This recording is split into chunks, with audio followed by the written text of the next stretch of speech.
Banjir dan longsor dahsyat yang melanda 3 provinsi di Pulau Sumatera terus menjadi sorotan. Bencana yang menerjang 50 kabupaten atau kota di 3 provinsi ini membuat 3,3 juta orang terdampak. Jumlah korban yang mencapai 753 jiwa diyakini terus bertambah. Bahkan, kerusakan infrastruktur besar-besaran akibat bencana ini juga menghantam sejumlah wilayah. Lantas, seberapa parah kondisi banjir Sumatera? Simak selengkapnya dalam video berikut.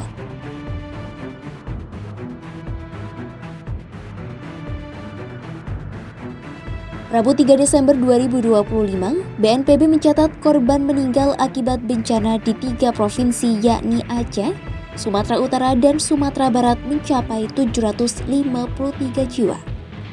Bencana ini menerjang 50 kabupaten kota di 3 provinsi yang membuat 3,3 juta orang terdampak.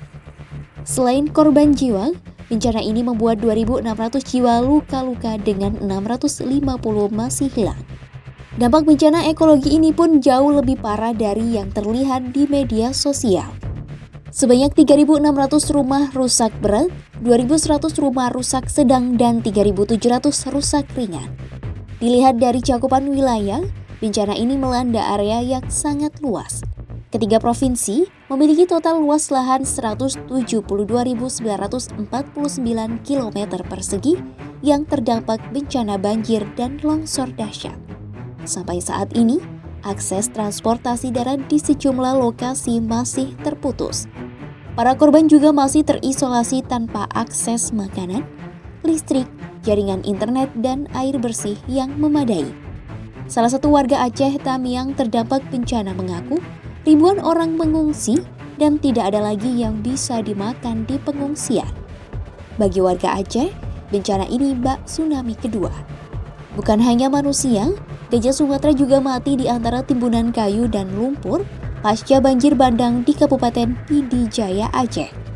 Gubernur Aceh Muzakir Manaf tak kuasa menahan tangis saat menyampaikan 4 kampung di Kabupaten Biruan dan Kabupaten Aceh Utara hilang diterjang banjir dan longsor. Sebagian besar wilayah Aceh pun porak-poranda akibat diterjang bencana akibat siklon Senyar ini. Di Sumatera Utara, pasukan bantuan ke desa-desa masih sangat minim. Meski beberapa daerah sudah bisa dijangkau kendaraan dan mulai mendapat bantuan, namun di daerah seperti Tapanuli Tengah, Sibolga, dan sebagian Tapanuli Selatan dan Tapanuli Utara, akses darat masih belum ada dan bantuan masih sangat minim. Kondisi serupa juga terjadi di Sumatera Barat. Masih banyak warga yang mencari anggota keluarganya yang hilang. Ribuan korban bencana yang memadati pengungsian menanti bantuan-bantuan di posko-posko pengungsian.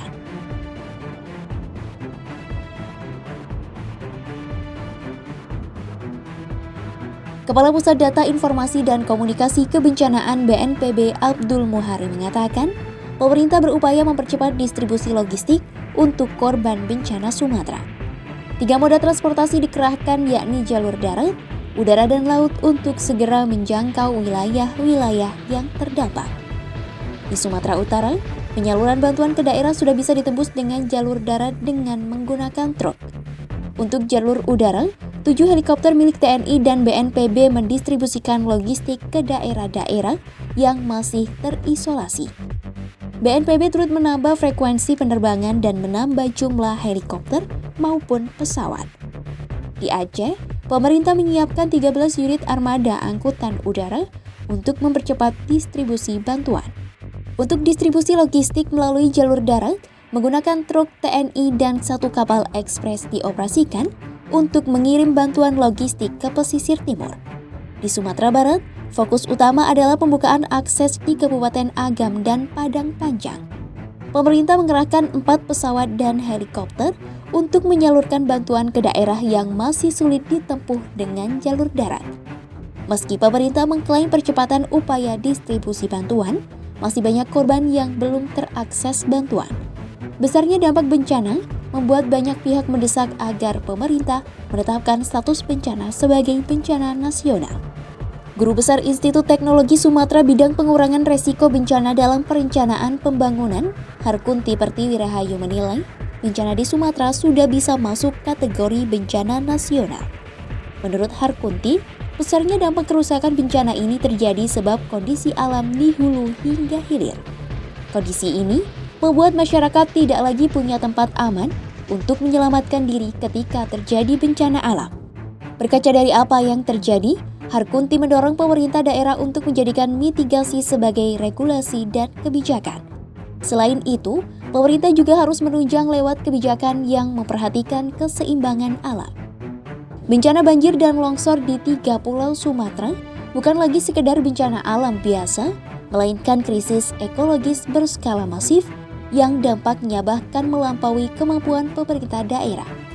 Masih banyak akses yang terputus dan distribusi bantuan masih terkendala. Kerusakan lingkungan di wilayah hulu hingga hilir juga memperparah situasi dan membuat mitigasi menjadi sulit dilakukan.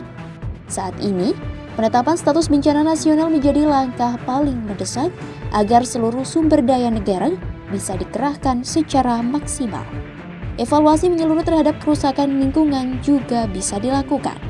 Simak terus update berita-berita menarik lainnya hanya di kanal YouTube Kompas.com.